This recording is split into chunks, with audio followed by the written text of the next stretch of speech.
No solo mi papá estuvo secuestrado, sino que secuestraron a mi hermano, que estuvo 6 meses secuestrado por el EPL al mismo tiempo. Teníamos 2, 3 años donde no teníamos ni siquiera una prueba de supervivencia. Entonces el secuestro tiene el problema de que uno no sabe si la persona está viva o muerta. El que está muerto, pues usted ya hace el duelo y lo entierra muy duro, pero el secuestro es más duro que la muerte, porque la sensación de usted no saber si está vivo, si está muerto, si está comiendo, si está durmiendo.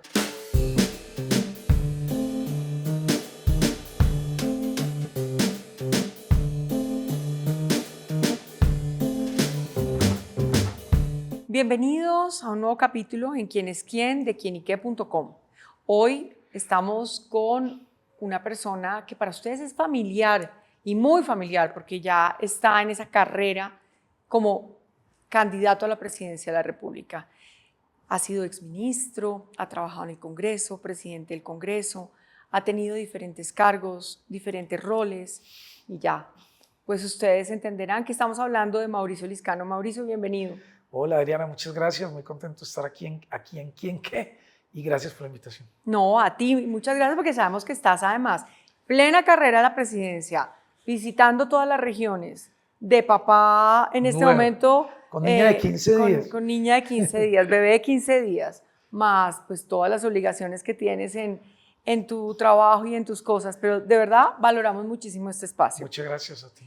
Bueno, Mauricio, yo quisiera, tú sabes que esta es una sección que vamos un poquito más allá. El quién es quién, el quién es Mauricio Liscano. Te he tenido anteriormente, pero digamos que hoy estamos a puertas de definir presidente. Y creo que es muy importante que la gente conozca esa parte humana detrás de esa historia política que la gente ve. Entonces yo quisiera arrancar por quién es Mauricio, quién es esa persona que se conecta con ese niño de la infancia y quién está hoy hablándonos. Pues Mauricio Liscano primero es esposo, estoy casado con Catalina Mesa, soy padre de 5 hijos, eso sí, tengo el récord de más hijos en la candidatura presidencial, la familia más grande, 2 niñas y 3 niños. Ingresé a la vida pública por el secuestro de mi padre hace muchos años, cuando la FARC lo secuestró y duró 8 años secuestrado por parte de la FARC. A raíz de eso yo estaba en la universidad y todo termina en que yo cojo la voz de los secuestrados y llego a la Cámara de Representantes y de ahí pues todo lo que ha pasado. He dedicado mi vida pues al servicio público realmente, porque desde que fui secretario de Tránsito de Manizales, mi ciudad, a los 19 años hasta ser ministro, pasando por ser presidente del Congreso y 12 años, pues he dedicado mi vida realmente al servicio público. Pues me he formado también en pues, las mejores universidades del mundo. Es decir, yo me he formado para ser un buen gobernante, por eso fui a Harvard, hice una maestría, a MIT, viví 4 años, en los Estados Unidos. Entonces he dedicado como mi vida, como dicen los jesuitas, a hacer más, para servir mejor, como la familia como soporte y la vida pública como vocación. Bueno, pero te me saltaste una historia que no me la quiero perder porque no la conocemos. ¿Cómo era ese Mauricio Liscano de niño? ¿Qué te gustaba? ¿Dónde estudiaste? ¿Dónde naciste? ¿Cómo eran esos amigos de colegio, de infancia? Mira, yo soy de un municipio que se llama Río Sucio, Caldas, pero como era un pueblo, yo nací en la ciudad de Medellín. Me llevaron, el Río Sucio quedaba más cerca de Manizales que de Medellín en ese tiempo. Ya hay más carreteras, más cosas, pero en ese tiempo era más cerca Medellín. Yo nací en Medellín y estuve pues entre Medellín, Manizales y Río Sucio, digamos, mi infancia.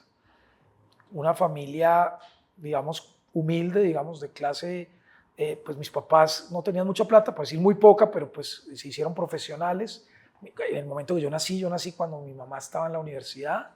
Mis papás estudiaron en la universidad, mi papá estudió en una universidad nocturna, mi mamá estudió en una universidad pública, en la Universidad de Antioquia, que es una universidad pública. ¿Qué estudiaron, Mauricio? Mi papá economía, en la Universidad Autónoma Nocturna, trabajaba de día y estudiaba de noche, y mi mamá estudiaba en la Universidad de Antioquia, en la universidad pública, los dos de Río Sucio, Caldas. Pues sí, no puedo decir que con dificultades, pero sí pues no tenía nada realmente cuando yo nací. Y yo crecí, pues, digamos, en esa familia con mucho amor, pero también con mucha, sobre todo mis papás, con muchas ganas de supervivencia. de salir adelante. Y pues tuve una infancia feliz, realmente inmensamente feliz. Hermanos, hermanas. Tuve un hermano que se llama Juan Carlos, que es mi hermano menor, que nació cuando yo tenía 5 años. Tú eres el mayor. Yo soy el mayor y pues ahí ya soy lasallista, Colegio San José de la Salle, donde me crié. También estudié con los jesuitas un tiempo en la ciudad de Manizales y esa es, digamos, como de ahí ya, esa fue mi infancia y tenía un sueño de venir a vivir a estudiar a Bogotá, que era un sueño que compartíamos con mi papá y ya me vine a hacer la universidad a Bogotá, que fue además el día que conocí Bogotá fue el día que entré a la universidad. Nunca antes había venido a Bogotá y ahí conocí Bogotá. ¿En qué universidad estudiaste? Yo estudié en la Universidad del Rosario. ¿Y qué hiciste durante ese periodo de la universidad? Yo pues estudié jurisprudencia, abogado. Fui muy activo en la universidad como líder estudiantil. Fui presidente de mi consejo estudiantil. Fui además presidente de una organización internacional de estudiantes, se llama IESEC, que es una organización internacional que está en 87 países y que es pues, de liderazgo. Fui presidente de esa organización, tanto en el capítulo Rosario como vicepresidente a nivel nacional. Fui presidente de mi consejo estudiantil y dediqué mucho mi vida universitaria a viajar porque me invitaban tanto a asistir a conferencias de líderes estudiantiles como a dictar conferencias de liderazgo.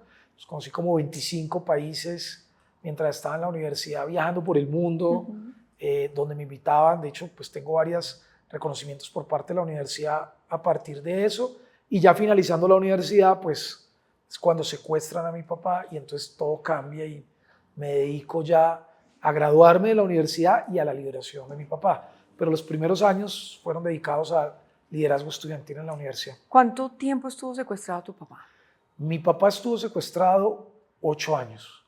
8 años estuvo secuestrado, estuvo en las selvas del Chocó. Fue secuestrado por las FARC, el Frente Aurelio Rodríguez de las FARC. En ese momento Iván Márquez, que era el comandante de esa, no me acuerdo si era el Frente Occidental, ya se me olvida, y estuvo secuestrado, que fue él mismo, pues lo liberó un guerrillero y él se voló del secuestro y salió en el año 2008, lo secuestraron el 5 de agosto del año 2000. Cuando pasan esos 8 años, yo me imagino, Mauricio, que internamente hay ansiedad, hay duelo, hay tristeza, hay esperanza. ¿Cómo fue esa formación de Mauricio en esos 8 años? Independiente que sabemos que se dedicó a estudiar, la academia, digamos, a ser un tipo muy pilo. ¿Qué ingredientes tuviste en esa formación? Lo que más me maduró, digamos, como persona y como líder, pues fue las dificultades. No hay nada que lo haga uno crecer más que las dificultades. Por supuesto, era muy duro porque además no solo mi papá estuvo secuestrado, sino que secuestraron a mi hermano, que estuvo 6 meses secuestrado por el EPL al mismo tiempo. Teníamos 2, 3 años donde no teníamos ni siquiera una prueba de supervivencia. Entonces el secuestro tiene el problema de que uno no sabe si la persona está viva o muerta. El que está muerto, pues usted ya hace el duelo y lo entierra muy duro, pero el secuestro es más duro que la muerte porque la sensación de usted no saber si está vivo, si está muerto, si está comiendo, si está durmiendo. Entonces tuvimos que vivir mi mamá y yo y mi hermano, y también que estuvo secuestrado, pues esos 8 años en esa incertidumbre, eran 2, 3 años sin tener ninguna noticia, sin saber nada, llegaba que estaba muerto, qué tal. Entonces fueron muy duros. Yo tenía, digamos, la educación de mi papá, que como nos habíamos educado, digamos, en dificultades, él siempre me había preparado para las dificultades. Yo estaba, pues nunca estaba preparado para eso, pero y venía pues desde el presidente estudiantil, tenía algunas herramientas como para sobrepasar eso y me dediqué no solo pues a estar triste, sino a buscar la liberación de él. Entonces pues gastaba mi tiempo en marchas, gastaba mi tiempo en ir a las emisoras a hablarle a él, gastaba mi tiempo en ir a medios de comunicación. Yo fui a todos los medios de comunicación nacionales de ese tiempo a la noche, que era el programa más importante. Yo iba a los 16 años con Clara Gurizeta, que más creo mucho, con Daniel Coronel, con todos ellos. Iba permanentemente a esos medios a defender no solo a mi papá, sino 2.700 secuestrados que habían en ese momento y el intercambio humanitario que lo defendíamos con muchos otros, con Alan Jara, con ¿Cuántos Hechen. años tenías ahí? Tenía 16 años. Entonces nos dedicamos un poco a todo ese escenario de liberación y eso pues fue un esfuerzo de 8 años que desembocó a los 6 años o a los 5 a ir a la Cámara porque en un momento dado se acabó la solidaridad, necesitábamos más poder político, las víctimas de los secuestrados, y yo decidí ir al Congreso a llevar esa voz. Pero eso fue 6 años después de trabajar en la sociedad civil, en hacer marchas, en ir a los medios, en pedir citas. Entonces fue un momento muy difícil. Si ya lo veo hacia el pasado, pues no lo quiero repetir, obviamente, ni lo quiero vivir, pero que a mí sí pues crecí un montón. Es que cuando a mí cuando secuestraron a mi papá, yo estaba en la universidad, y cuando mi papá lo liberaron, yo ya era candidato al Senado. O sea, fue 8 años de vida profesional toda con mi papá secuestrado. Es decir, mi primer trabajo, mi grado, todo me tocó pues a mí solo, digamos, como ganarme estos espacios. Entonces, pues obviamente fue muy difícil, pero gracias a Dios, pues la historia termina bien, ¿no? Que es la liberación. Y cuando te enteras que tu papá se escapa, o sea, ¿te enteras es que tu papá llega o que se escapó? Yo me ¿O cómo entero fue eso? porque el presidente Uribe, que en ese momento era el presidente de Colombia, yo era representante a la Cámara, ese día nunca se me olvida porque eran elecciones del partido de la U. Yo estaba en un pueblo que se llama Manzanares, de donde era Jason, y estaba ese día en elecciones y recibí una llamada del presidente donde me informa pues de que mi papá pues se había volado. Juan Manuel Santos era ministro de Defensa y ellos amablemente me mandan el avión del ministerio a Dorada. Mi papá lo llevan a Cali y yo me voy en ese avión que me pone Dorada, abajo de Manzanares en carro a Dorada, que son como 2 horas más o menos, 2 horas y media, y de ahí me voy a Cali, y ahí encuentro a mi papá. Fue el primero que llegué porque mi mamá pues estaba en Urabá y mi mamá se demoró mucho más en llegar, mi hermano estaba en Medellín, entonces todos llegamos, pero bueno, tuve la oportunidad de llegar, entonces llegué a Cali y ahí me encontré con mi papá. La clínica Valle de Lili, que además fue muy generosa con nosotros. Preguntar que cómo fue ese encuentro suena un poco como, ¿no? Pero definitivamente tiene que haber algo importantísimo en ese clic de ese encuentro. Ese encuentro es además muy... Que es el anhelo de todos los familiares de los secuestrados. Muy diciente de lo que es un secuestro tan largo. Primero yo llego y mi papá estaba muy enfermo, estaba desnutrido, mi papá pesaba 40 kilos, estaba en un nivel de desnutrición muy alto, no podía caminar. Entonces estaban todos los médicos y enfermeras, como 20 ahí, y le habían llevado, cuando yo entré al cuarto, le habían llevado la comida y mi papá empezó a comer con la mano. Entonces yo dije, papá, pero pues yo le di un abrazo y yo entré en el momento que estaban entrando. Entonces mi primera frase fue, le di un abrazo y le dije, papá, pero use los cubiertos. Y todo el mundo gritó, no, déjelo comer, porque era esa ansiedad de mi papá, claro, de ver la comida. Entonces ese fue como el primer momento. El segundo fue explicarle a mi papá y mostrarle cosas que él nunca había visto. No había visto un celular, no había ido al baño en 8 años, o sea, un baño normal de sanitario, sino que todo lo hacían en la estas, que en 8 años, imagínense, salió el celular, él no lo conocía. Entonces todo eso, incluso los primeros días dormía en el suelo porque no estaba, el colchón lo afectaba, porque pues estaba acostumbrado a dormir en el suelo 8 años y pasar a dormir en el colchón. Entonces todo eso fue, digamos, un proceso, pero nosotros nos quedábamos a dormir en la clínica, él estuvo 15 días, nos quedamos a dormir en la clínica, todos ahí nos dejaban. Entonces pues fue pues contar las historias, volver, realmente fue muy emocionante. ¿Hoy tu papá te acompaña en este proceso? Mi papá sí, claro, mi papá ya está retirado, mi papá es empresario, está dedicado a sus cosas, me ayuda sobre todo en Caldas. No, él ya no está muy pues en el ánimo de hacer política, pero sí me ayuda sobre todo en el departamento de Caldas con algunas cosas. Él ya está pues ya muy retirado, pues realmente no es un protagonista de la vida pública y sí ayuda, pero no es tampoco pues el que está todos los días ahí. Pues yo entiendo, él ya está pues en otra etapa de disfrutar con mi mamá la vida y viajar y hacer muchas otras cosas que pues está en su momento de hacerlo, ¿no? Claro. Durante este proceso de esta candidatura a la presidencia, a ti te amenazaron, te llegó incluso un sufragio. De alguna forma no te revive, o sea, tu papá, tu familia. Ese día sí, ese día fue muy duro porque se me volvió todo lo que había pasado, sobre todo lo que yo había dicho es la revictimización de mi papá. A mí se me pasó el mundo otra vez alrededor de eso.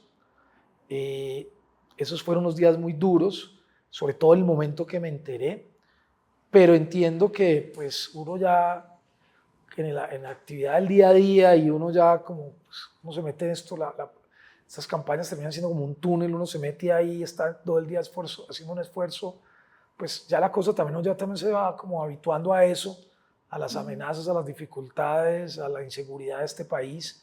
Entonces, pues uno ya lo va dejando atrás. Tampoco uno puede pues, vivir con miedo, porque pues el que tenga miedo, pues que se compre un perro, uno con miedo no puede estar en política, si no, no lo logra. Entonces, pues al principio fue muy duro, pero al pasar del tiempo, eso fue hace más o menos 2 meses, pues nosotros ya hemos, pues obviamente, pues ponemos más pilas, tenemos mejores herramientas de seguridad, pero pues uno también ya va dejando Pero no atrás. deja de estar uno expuesto. Sí, uno no va a dejarlo expuesto y uno pues se cuida más y uno pues ya no, o sea, uno tampoco es un kamikaze. Si uno tiene amor, tenemos amor por Colombia, yo voy a las regiones, hablo con la gente, pero pues tomo medidas obviamente para no cometer errores, para no dar papaya, como dicen en este país. Claro. Bueno, Mauricio, entonces tenemos esa época de ese reencuentro con tu padre, luego viene la familia, conoces a la mujer de tu vida que es Catalina Mesa, que siempre los oye uno hablar con mucho cariño entre los dos, que han construido un hogar muy bonito, donde, ¿cómo es cómo fue ese encuentro con Catalina? O sea, ¿cómo encontraste tú a Catalina en Yo tu estoy vida? profundamente enamorado, eso es una realidad. Tengo una gran mujer, tú la conoces, es una mujer además inteligentísima, que tiene fundación. Yo la conocí además pues en un nivel intelectual alto. Yo siempre he dicho que ella es una mujer muy inteligente. La conocí en Estados Unidos, la conocí cuando yo estaba estudiando en el MIT, haciendo la maestría. Ella estaba estudiando en la Universidad de Harvard y pues nos conocimos ahí y desde ahí pues construimos el hogar que tenemos hoy.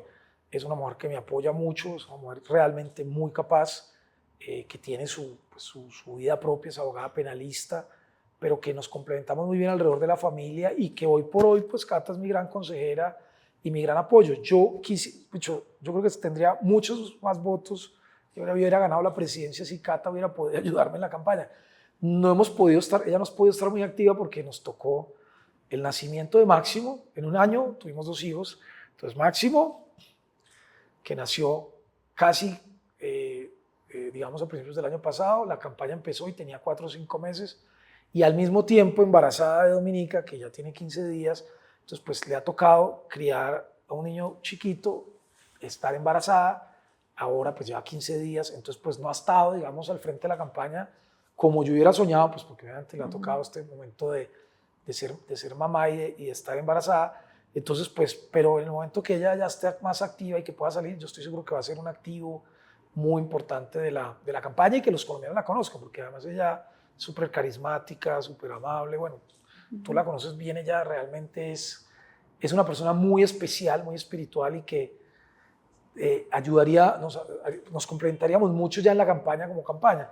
Ahora no puedo estar muy activa, pero yo espero que lo sea lo más pronto posible. ¿Qué te llevó a tomar la decisión de lanzarte a la presidencia? Tú has tenido una carrera política importante, pública importante, has gerenciado toros grandes acá, como fue el Ministerio de las TIC, como han sido también, digamos, en diferentes gobiernos has tenido la oportunidad o te han dado la oportunidad o te han llevado los diferentes expresidentes a trabajar con ellos como una ficha clave, como cuando dicen me quiero llevar este jugador de fútbol para mi equipo y entonces el otro equipo después lo compra, luego el otro, luego el otro. Digamos ese paso por todo esto que has hecho, teniendo toda esa información y registro en tu cabeza, ¿qué te lleva a decir me voy a lanzar a la presidencia? Yo he trabajado en varios gobiernos y sin vanidad he sido exitoso y cercano a muchas personas en razón de que yo soy una persona no ideologizada, no basada en el tema político de yo estoy aquí pegado a este partido, lo otro no, sino que yo soy una persona de resultados. Entonces, donde he podido trabajar, donde me han dado la oportunidad y a las personas que puedo acompañar, me he ganado su confianza por mis resultados, no por nada diferente a eso y porque soy una persona leal y una persona buena. Yo tomo la decisión de aspirar a la presidencia de la República porque yo empiezo, pues al haber hecho parte del gobierno, empiezo a ver un país demasiado dividido, empiezo a ver un país totalmente polarizado, una derecha muy radicalizada contra Petro, una izquierda muy radicalizada y muy ineficiente en los resultados, excepto pues lo que nosotros logramos y un par de excepciones más. y un país que no encuentra ese propósito nacional. Entonces yo digo, alguien tiene que llevar la voz de que Colombia tiene que encontrar un camino de unidad y de que Colombia tiene que recuperar el derecho, como lo llamo yo, el derecho a la alegría de poder cumplir los sueños acá. Empiezo a ver demasiada polarización y demasiada renta. Y nadie más que una persona que conoce todo el Estado, que tiene resultados, pero que también ha participado en diferentes gobiernos, que puede generarle confianza a todas las personas. Entonces yo, al ver eso, pues tomé la decisión hace 6 meses, 7 meses, de aspirar independientemente a la presidencia de la República para poner a Colombia en un propósito nacional de unir a los colombianos por encima de las diferencias. Y sobre todo, pues para resolver los problemas porque tenemos la capacidad de hacerlos, además tenemos la experiencia. Yo soy una persona joven, pero tengo la experiencia, la formación en las mejores universidades del mundo, la experiencia de haber sido presidente del Congreso, de haber sido ministro y de conocer y liderar un tema que es la tecnología, que es el futuro y el presente del mundo y de Colombia si lo sabemos hacer. Entonces creo que ahí había un gran espacio para servirle a Colombia. Ese ha sido mi sueño y mi vocación, entonces por eso tomo la decisión de aspirar. ¿Qué apoyos tienes? ¿Cuáles son tus apoyos?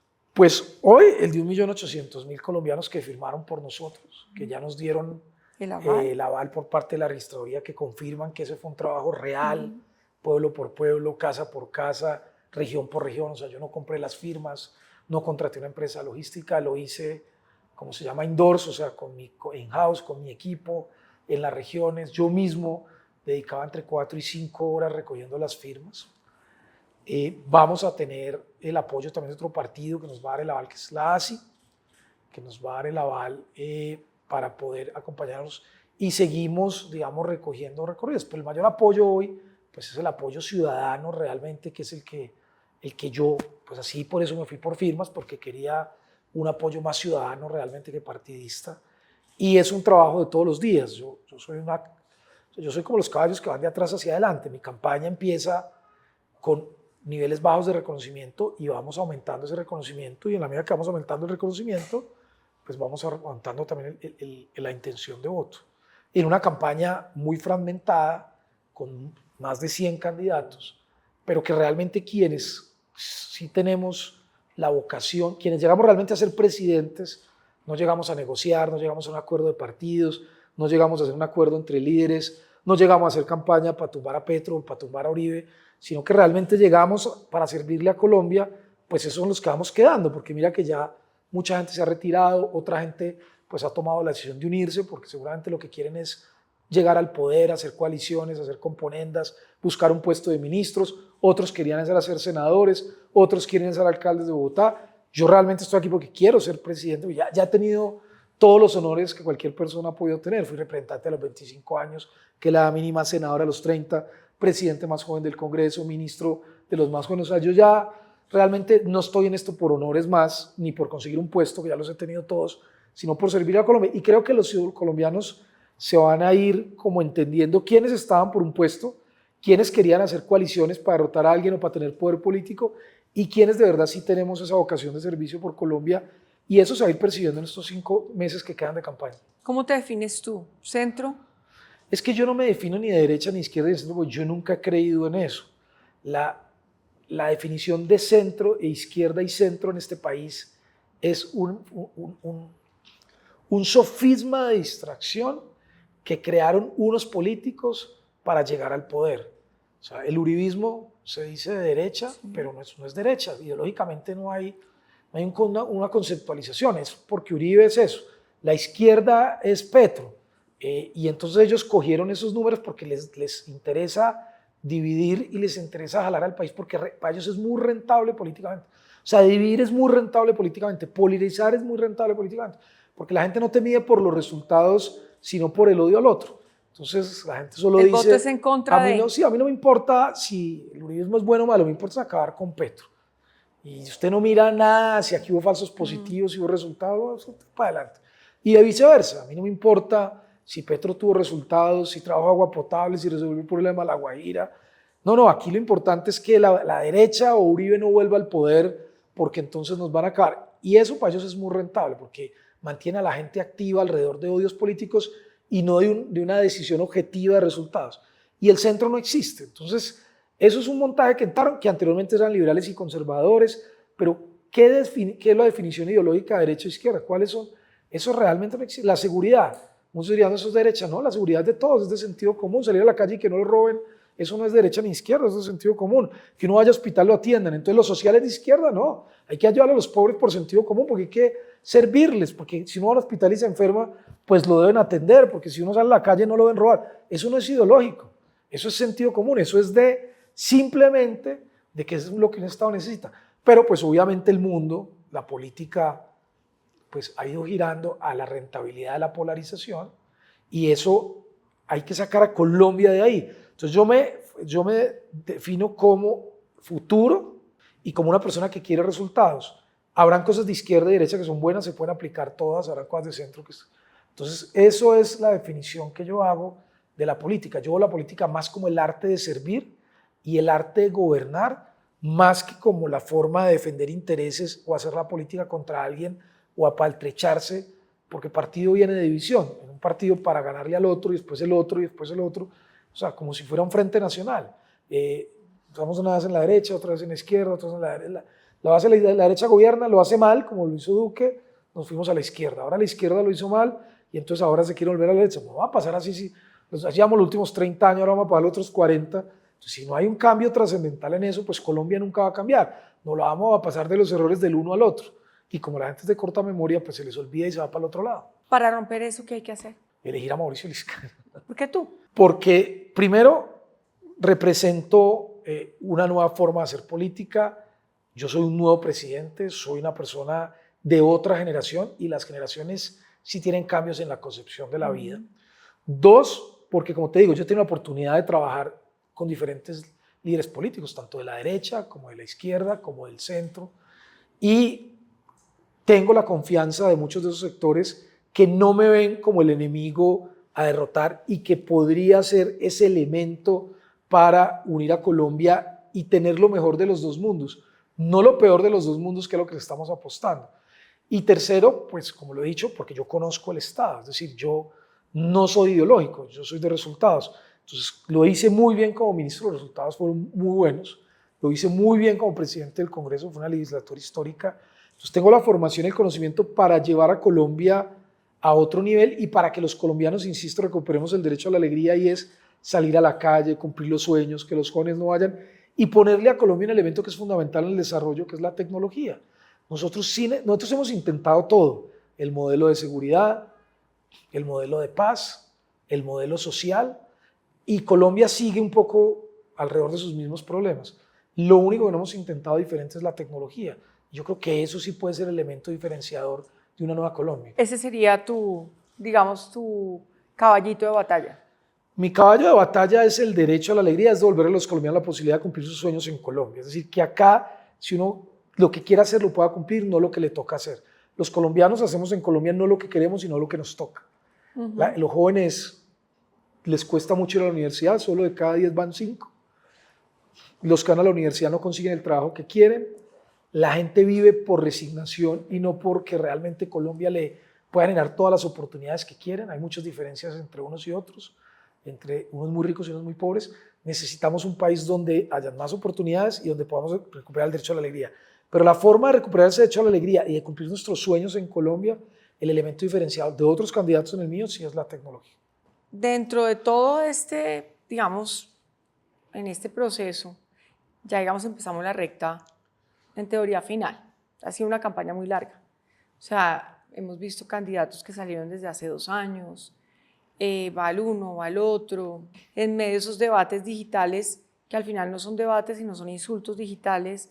Hay también apuestas, donde de alguna forma los números no,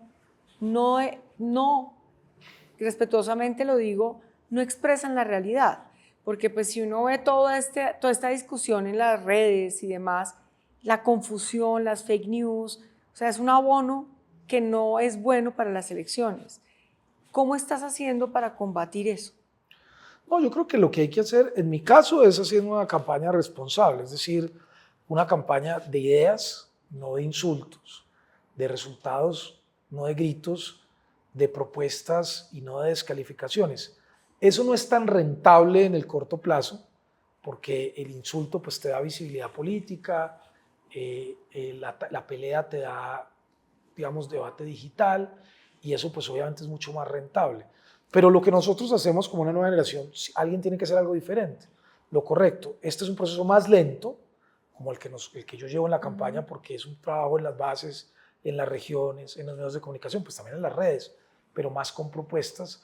Es un proceso más lento, pero yo creo que es más seguro y es más responsable. Insisto, yo pues soy joven, pero tengo experiencia política. La política no es una carrera de 100 metros planos, es una maratón. Esto no es del que primero comienza, sino del que primero termina. Y una semana es muy larga en política, pueden pasar muchas cosas. Entonces, esta campaña, sobre todo esta, es una campaña de aguante, porque no los que empezaron primero, mira los que estaban 6 meses primeros, hoy ya no existen, hoy totalmente se decayeron. Y sí estamos viendo un cambio permanente en la opinión. Entonces, esto le faltan 5 meses, eso es demasiado. Sí, El que 64% de la gente, casi que en las encuestas dice que no tiene todavía, no ha tomado decisión. O sea que lo que muestran las encuestas es menos del 30% que pues unas veces está con uno, otras veces está con otro. Unos sí están muy fijos. Se puede cambiar. Pues ha cambiado en este año pasado, va a cambiar en los próximos 5 meses porque van a entrar otros jugadores. Solo el hecho de que ya sean menos candidatos va a hacer cambiar las consultas, va a cambiar también el panorama. Y cambió en las elecciones de hace 4 años. Es que la gente hace 4 años creía que el presidente era Fico y Fico no pasó a segunda vuelta. O Fajardo. Y hace 8 pensabas que era, no sé, hace 2 años pensaban que era Serpa. Entonces, esto ha cambiado mucho. O sea, la gente tiene que ver la historia para poder construir el futuro. Rodolfo Hernández, que pasó a segunda vuelta, no era realmente un activo ganador, sino hasta después de la consulta, y él no fue a consulta. O sea, él no fue a consulta. No. Entonces esto realmente hay que decirle a la gente que en la medida en que haya menos ruido, menos acción de tantos candidatos, y la gente entre en modo toma de decisión, la gente hoy no está, o sea, la gente, o sea, los que políticos, la gente empieza a conocer a no, fondo. es que todo el mundo habla de propuestas. política, pero todo el mundo no vive alrededor de la política. O sea, es una minoría muy chiquita la que vive alrededor de la política. La mayoría de los colombianos están en ver cómo se levantan, cómo consiguen trabajo, cómo le llevan comida a sus hijos, cómo consiguen empleo, cómo resuelven el día a día. Y esa cantidad de gente que lucha por vivir en Colombia, que es la inmensa mayoría, el 80, el 90%, esa gente todavía no ha tomado una decisión. Están todavía esperando un poco y esas decisiones pues se toman mucho más allá en la campaña. Ahora, por ejemplo, en las elecciones de Congreso, la gente está muy concentrada en la elección de Congreso, no tanto en la de presidente. Después de marzo es que realmente a mi entra la juicio carrera empieza final. la verdadera final. Incluso la elección de Congreso puede cambiar un poco el panorama de lo que pase con los candidatos a la presidencia. Coqueteos, alianzas, que te digan, Mauricio, vente para acá.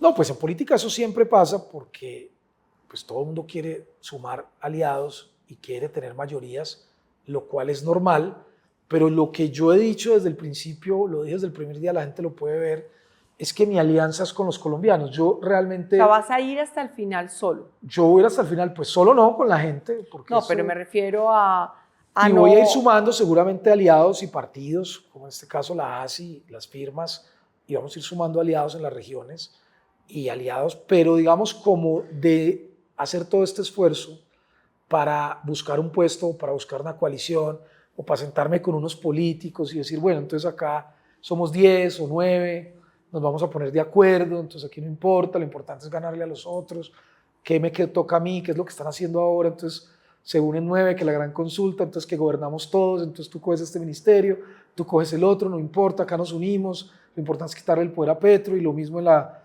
consulta a la izquierda, entonces aquí lo importante es, si todos ya saben que se puede ganar, pero igual hagamos consulta porque necesitamos reposición de votos, y igual necesitamos ganarle a la derecha. Entonces, esas componendas políticas que a mí no me gustan, que a los colombianos no les gustan, pues yo no estoy en eso, porque yo me metí y por eso me fui con firmas para hacer una candidatura independiente.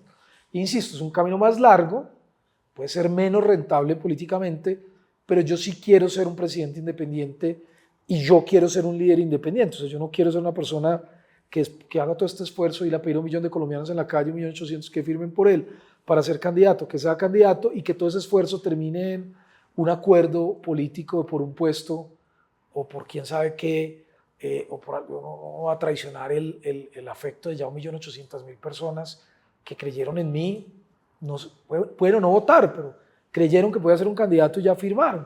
Entonces, pues en ese orden de ideas, pues yo sí creo que lo más prudente hoy y lo que merece Colombia es una verdadera campaña a la presidencia, y eso implica tener la resistencia, la capacidad de liderazgo para ir hasta el final. Pongámonos 7 de agosto, Mauricio Liscano ganó. ¿Tienes ya vicepresidente o todavía no? Estoy en eso, pero lo vamos a saber pronto porque la información que tengo es que las inscripciones, yo ya tengo el aval de las firmas, o sea, ya me puedo inscribir, tengo el derecho, gracias a Dios por las personas, pero las inscripciones se abren a partir del 29 de enero y ahí me toca presentar la fórmula de vicepresidente, entonces Okay. Este va a ser un mes para decir eso. No podemos saber todavía. No podemos saber todavía. Porque además no lo he decidido, estamos evaluando eso. Ok, vamos a poner 7 de agosto, Mauricio Liscano ganó. ¿Qué es lo primero que vas a hacer? Lo primero que yo haría es hacer un gobierno de unidad, es decir, llamar los mejores hombres de la izquierda, de la derecha, del centro, hombres y mujeres, y llevarlos a hacer un gabinete de unidad. En su momento en la historia de la humanidad lo hizo Lincoln y con eso resolvió el problema del norte y el sur de los Estados Unidos por el esclavismo y logró crear los Estados Unidos de Norteamérica, es decir, unir a un país más grande y más dividido en ese momento que eran los Estados Unidos, precisamente por el tema de la esclavitud. Y Colombia está pasando por una división muy grande, entonces eso sería lo primero que yo haría. Lo segundo que yo haría, el mismo día, es un decreto que acabe la paz total, porque Colombia tiene que recuperar la seguridad y la paz total ha generado un caos en la inseguridad en Colombia. Y lo tercero es presentar un plan económico, yo lo llamo el startazo económico, ese mismo día, donde acomodemos un poco la economía en reducción de gasto, en reducción de burocracia, en presentar un proyecto de reforma tributaria para bajar impuestos, en acomodar un poco el tema de la economía, porque vamos a recibir un país con mucho déficit económico, con una deuda enorme, con un costo de la vida alto, que lo estamos viendo ahora con el IPC, y con mucha inseguridad. Entonces son las 3 decisiones que hay que tomar: recuperar la seguridad, unir el país y tomar las decisiones económicas para recuperar el sendo del crecimiento, porque si no Colombia pues se puede quebrar. O sea, Colombia es un país hoy con demasiadas deudas que si no hay un reacomodamiento económico, de crecimiento económico, menos impuestos, menos gastos, pues lo que puede pasar es que lleguemos a un default, incluso que Colombia no pueda pagar en algún momento su deuda pública, que hoy ya va 60% del PIB y que es un déficit de más del 7%, es muy alto. Sé que tú siempre has sido como una persona muy discreta con la gente que has trabajado. No hay comentarios tuyos frente a esos, digamos, esos ex jefes que has tenido, que siempre has guardado como ese respeto hacia ellos. Pero ¿qué falló en este gobierno, Mauricio? Porque me hablas que acabarías lo de la paz total, obviamente. Yo creo que en este gobierno falló la posibilidad de unir a Colombia. O sea, muchos colombianos, porque mucha gente a mí me critica. Entonces me dicen, es que usted fue ministro de Petro. Pero es que en el momento en que yo acepté el puesto de ser ministro, 11 millones de colombianos creían que Petro era la opción para cambiar este país. O sea, si me equivoqué, no solo yo, nos equivocamos 11 millones de colombianos. Es decir, él obtuvo las mayorías. Petro ganó las elecciones con no solo gente de izquierda, también con mucha gente de derecha y con mucha gente de centro que estaba cansado de la política tradicional. Los principios y los valores, o digamos el sueño de por qué gana Petro, a mí personalmente no me son todavía ajenos. Acabar con la política tradicional, ayudar a los pobres, generar más equidad regional, esos son principios que hoy siguen siendo válidos. Lo que pasa es que él los prometió y no los cumplió, porque la corrupción se aumentó, los escándalos pues son cada vez mayores de corrupción. Los resultados en las regiones y la lucha contra la pobreza en términos reales pues no se han dado. la división del país y este fraccionamiento y esta pelea que con Estados Unidos, que con los partidos, que con el uno, con el otro, pues no generó eso. Y entonces, pues obviamente Petro le quedó mal a los colombianos y eso pues obviamente pues hizo que incluso en su momento saliera del gobierno. Y eso, digamos, un poco la frustración que tenemos quienes creímos, que no fui solo yo, es que es el proceso de 11 millones de colombianos. Y cuando me llamaron al gobierno, que fue al principio, pues lo hizo Campo, lo hizo Alejandro Gaviria, que debería ser rector de los Andes, lo hizo Cecilia López, lo hizo mucha gente, pues lo hicimos porque creíamos que podíamos ayudarle a Colombia a que no se radicalizara un gobierno, que no fuera solo de izquierda, y ayudarle con nuestra capacidad técnica a una izquierda que estaba aprendiendo a gobernar y que nosotros podíamos llegar con la experiencia para ayudarle a hacer las cosas bien. De hecho, yo lo hice en el ministerio, Campo lo hizo en el DEL. El país se fue polarizando, pues nosotros fuimos saliendo, se quedó un gobierno solo de izquierda, pero el proceso, uno podría decir, sí, el proceso realmente de lo de Petro, pues es el proceso que vivieron 11 millones de colombianos, de los cuales pues unos se han quedado ahí, otros consideramos que hubiera podido ser un mejor gobierno. ¿Qué rescatarías de los gobiernos que has trabajado para hablar de cosas positivas de un gobierno como el de Uribe? No, la recuperación de la seguridad yo creo que fue muy fundamental en un momento en el que el país tenía 500 tomas guerrilleras. Veníamos del Caguán con Andrés Pastrana, donde habían 2.000 secuestrados, incluyendo a mi papá. Y yo sí creo que haber en ese momento retomado la seguridad, pues hizo que el país creciera económicamente, volviera la confianza. Y yo creo que eso es positivo, eso fue muy positivo. Santos. La paz. Y no es porque, es que la paz no es, no es contraria a la seguridad. La paz es el estado superior de la seguridad. Una guerrilla que estaba derrotada, pero que todavía tenía unos hombres y que se iba a demorar 20 años más hasta acabar el último, donde ya había matado a Raúl Reyes, habían matado a varios comandantes de la FARC, habían matado pues a varios de los dirigentes de la FARC. Entonces, yo sí creo que la paz en ese momento era útil, era un estadio superior a lo que había construido Uribe, era el paso que seguía. Una guerrilla ya derrotada, pues había que darle una salida digna. El problema es que eso no se implementó bien y eso se devolvió, pero eso a mí no me parece que haya sido una mala estrategia. Yo sí creo que el estado superior de la seguridad es la paz. Y eso, y Santos también, pues lo que hizo en infraestructura con las 4G fue realmente muy, muy positivo. Duque.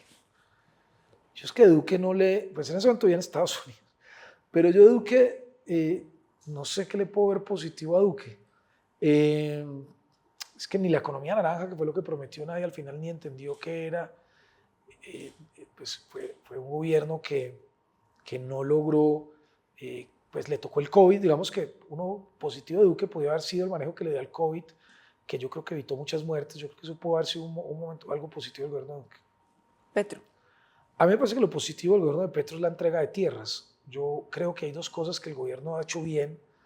La entrega de tierras, claro, a esa entrega hay que darle tecnología, pero el primer paso es que los campesinos tengan tierras.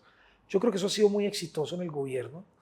Y algo que también a mí me ha parecido que ha sido muy exitoso es, mal que bien, ponerle foco a la inversión en regiones que no tenían y un poco darle voz a mucha gente que en Colombia durante muchos años no había tenido voz, los afros, los indígenas, la diversidad. A mí me gusta, por vocación, yo soy una persona que sí creo que la inclusión es muy importante en un gobierno, en una sociedad. Yo sí creo en un gobierno donde estén trabajadores y empresarios, yo sí creo en un gobierno donde estén indígenas y blancos, yo sí creo en un gobierno donde estén afros y personas de otros países. Es decir, yo sí creo en que la inclusión es fundamental en un gobierno y respetar la diversidad es fundamental. Es muy satanizado, pues porque lo ven como algo de izquierda o lo ven como algo petrista, pero no, eso es una necesidad de que todo el mundo sienta una inclusión en un país y que todos podamos tener las mismas oportunidades. Yo, por ejemplo, una de mis grandes críticas a este proceso es que la derecha ha querido defender a los empresarios y la izquierda quiere defender a los trabajadores. Y es el daño más grande que le han hecho a Colombia, porque una empresa no funciona sin un trabajador. Yo también soy empresario, pero un trabajador tampoco funciona si un empresario invierte. Se necesitan los dos, pero nos han hecho creer que son enemigos y eso le ha hecho mucho daño a Colombia y eso es parte de los problemas que tenemos que resolver. ¿Estás de acuerdo con el aumento del salario mínimo? Yo estoy de acuerdo con el aumento del salario mínimo porque eso genera más capacidad de compra, genera mejores condiciones y aumenta el consumo. Parte de lo que sucedió el año pasado en Colombia, Colombia se cayó la inversión, pero el consumo sí estuvo bueno el año pasado. El problema es que solo el aumento del salario mínimo por sí solo es insuficiente, porque si tú solo le das a los trabajadores, pero no lo compensas con los empresarios, entonces tú lo que estás terminando de hacer es, pues, joder a un poco de empresarios, sobre todo chiquitos y medianos, que los grandes pagan más que el salario mínimo, no tienen problema, pero el chiquito y el mediano sí es muy susceptible al salario mínimo bajito. Entonces, si tú solo subes el salario mínimo y no tomas otro tipo de decisiones, es insuficiente. Yo lo que he dicho es, ¿qué es lo complementario al salario mínimo? Tienen que reducir el impuesto a la renta. Se debe reducir. Se debe a que haya una renta diferencial entre grandes, medianos y pequeños. Debe haber subsidio por creación de empresas chiquitas. Deben quitar los parafiscales para las empresas, se deben quitar los parafiscales para las empresas chiquitas y medianas. ¿Qué es lo que estamos proponiendo nosotros? Crear un impuesto a la renta diferencial, 30 a las más grandes, 25 a las medianas, 10 a las pequeñas para que se formalicen. Industria y comercio o cámaras de comercio, ¿cómo un chiquito va a poder tener cada año, tener que renovar la cámara de comercio? Es una infamia. Usted renueva eso cada 5 años. Es decir, hay que eliminar trámites, hay que reducir impuestos y hay que ayudar a las empresas pequeñas y medianas. Si tú haces ese balance, al empresario le queda la plata para pagarle al trabajador. El problema es que si tú le subes altos impuestos, pero al mismo tiempo le pones a pagar unos salarios muy altos y unos impuestos muy altos y muchos trámites y mucha burocracia y tasas de interés altas que tienen que combatir la inflación que la produce el mismo aumento del salario mínimo, pues eso lo que es una tormenta perfecta para más desempleo, para más informalidad, para quiebra de las empresas pequeñas. Entonces, el gobierno no se puede lavar las manos hoy, yo estoy de acuerdo con el aumento del salario mínimo, sino que tiene que hacer la otra palanca, que es, tiene que ayudar a los empresarios medianos y pequeños, incluso a los grandes también, para poder equilibrar un salario alto en un país con una productividad baja y con unos impuestos altos. Bueno, Mauricio, yo creo que nos quedaríamos acá Muchas gracias. porque de verdad me parece muy interesante y empezar a abrir estos debates y que la gente empiece a conocer cuál es la propuesta o qué propuestas tienen los candidatos, quiénes son los candidatos, de dónde vienen, cómo salen, porque a veces, claro, esa costumbre de permitir que solamente leemos un pedacito de titular y con eso quedamos, la idea es profundizar mucho más. Así que seguiremos en contacto porque queremos precisamente ya cuando nos estemos acercando más a las elecciones y estamos seguros que en esa recta estarás, como tú bien lo has dicho, ya estás de candidato, los demás todavía están peleando su lugar. Seguimos para que podamos tener un debate sobre esa Colombia, sobre eso que tenemos en regiones y sobre lo que nos va a marcar también lo que va a ser la votación y las elecciones 2026. A ustedes, muchas gracias. Acuérdate que viene la segunda parte. Ah, bueno, estoy firme. Entonces, estas tarjeticas son tuyas. Tú las sacas como tú quieras, en el orden que tú quieras. La tarjeta la lees y lo que pienses, lo que se te venga a tu cabeza, lo que quieras decir sobre esa palabra que te sale. Ok, sacamos la primera, que es así. Amor, pues Catalina Mesa. Amor, mis hijos, por supuesto, mis 5 hijos. Y amor, Colombia. Amor es muy importante. ¿Hay que verlas todas o solo algunas? Todas. Colombia profunda, pues esta es la Colombia que tenemos que recuperar. Esta es la Colombia que realmente necesita el Estado, porque la Colombia cercana, la Colombia de las capitales, funciona muy bien con un modelo entre privado, digamos, con inversión privada, pero esta Colombia profunda no llega a la inversión privada, no llega sino el Estado, y aquí es donde el Estado realmente tiene que hacer presencia. Por eso digo yo que el sector privado hasta donde sea posible y el Estado hasta donde sea necesario. ¿Estarías de acuerdo con una descentralización? Total, pues ya existe, lo que pasa es que se ha centralizado mucho el país, pero yo que soy de región, sí creo que este es un país más fácil de gobernar si le damos mucho más poder a las regiones y mucha más descentralización, porque estamos demasiado centralistas. y las cosas centralistas pues son lentas y son burocráticas. La paz pues es el sueño de toda sociedad, hay diferentes formas de lograrlo. Creo que en este momento lo que es responsable es recuperar la seguridad, porque en este momento abrir más procesos de paz, hay que ordenar lo que hay de mucho desorden con la paz total. Yo creo que el Estado tiene que recuperar la seguridad, tiene que recuperar la iniciativa y pensar en procesos de paz más adelante. Por ahora yo sí creo que yo como presidente los pararía a todos, recuperaría la seguridad, recuperaría la iniciativa del Estado y pensaría en procesos de paz mucho, mucho más adelante, cuando el Estado tenga el control de la iniciativa de la seguridad, que no se puede negociar con un Estado débil. Fe es la que tenemos que tener todos los colombianos, fe de ser presidente de Colombia, hay que mantener el optimismo, la fe y la creencia en Dios. Yo soy totalmente católico y creo inmensamente en Dios y en la Virgen de Guadalupe. Frustración, pues es la que sentimos todos cuando vemos que Colombia no avanza. Frustración es la que sentimos todos cuando vemos que roban a estos viejitos en Puente Aranda y nadie puede hacer nada, cuando matan, como mataron ayer a un niño por hacer un atentado contra su papá, que es director de la cárcel de Neiva, y matan a un niño. Frustración es cuando vemos que muchas cosas que deberíamos tener como sociedad, pues no la tenemos. Frustración yo creo que es la inseguridad en la que vivimos, que a pesar de tantos esfuerzos pareciera que vamos en una bicicleta estática. Historia, yo sí estoy de acuerdo con quien no conoce la historia, pues está condenado a repetirla. Es lo que yo he dicho, hemos venido gobernados de derecha e izquierda en los últimos 20 años. Si no hacemos un cambio estructural y mental en el futuro de Colombia, aquí no va a pasar nada, o sea, vamos a seguir en lo mismo. La mitad en contra de la otra mitad, puede llegar un gran presidente, pero la otra mitad se opone, estallido social, puede llegar un presidente con buenas ideas, pero la otra mitad se opone, bloqueo institucional en el Congreso y en muchas cosas. Entonces, no vamos a poder avanzar si no encontramos puntos comunes, y eso es lo que nos demuestra la historia de Colombia de los últimos 200 años desde la independencia, que se pusieron a pelear Bolívar y Santander, los centralistas y los descentralistas, la guerra entre partidos. Hoy vamos en la derecha y en la izquierda, llevamos 200 años de división, no hemos podido encontrar un propósito común como sociedad. Política, pues el arte de servir, el arte de gobernar, la forma de transformar un país y se hace bien hecho. Familia, pues lo más importante.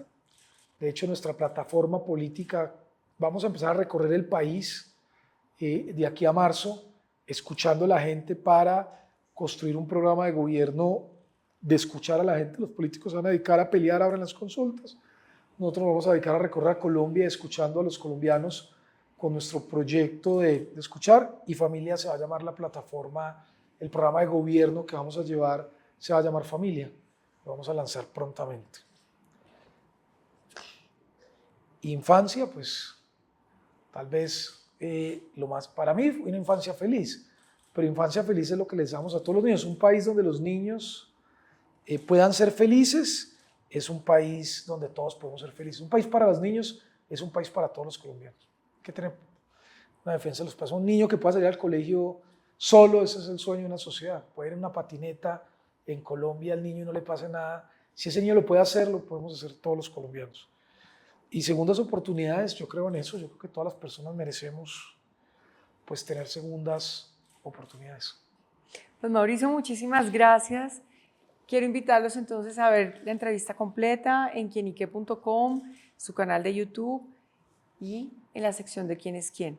Agradecemos muchísimo este tiempo que nos has dedicado con esa agenda tan apretada que tienes, y bueno, esperamos entonces que nuestros seguidores también nos hagan comentarios, nos digan, nos pregunten, y acá seguirás estando presente dentro de esta sala de información. A ti muchas gracias, Adriana, gracias por la entrevista, muy buena, muy humana, y siempre es un placer estar contigo. Muchas gracias. ¿Quieres hacer una invitación especial? Sí, yo invito a todos los colombianos a que me conozcan, a que sepan quién es el verdadero Mauricio Liscano, a que esta próxima elección sea una elección de ideas, de debate fraterno, y que los colombianos tomen la mejor decisión con base a las ideas, con base a Colombia y no con base a hacer política contra otros, y que unamos a Colombia. Entonces mi invitación es a que me conozcan más y verán que van a encontrar en mí un buen presidente.